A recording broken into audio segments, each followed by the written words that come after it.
If you want to personalize your iPhone's look, whether you prefer light or dark mode or even a custom tinted theme, iOS makes it easy. And here's how it works. First of all, switch between light and dark mode. And for that, go to your settings app, then scroll down and tap on display and brightness.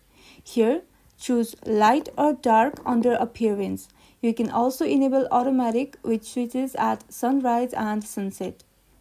Or if you prefer a faster way, swipe down from the top right corner to open Control Center.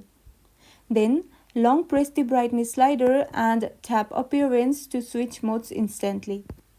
Next, customize app icon colors. With iOS 18, you can change your whole icon palette.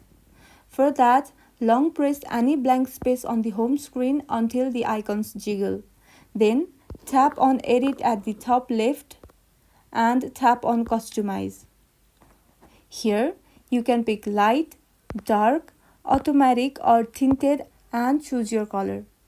By choosing automatic for appearance or icon style, your iPhone adapts to daylight or night mode throughout the day.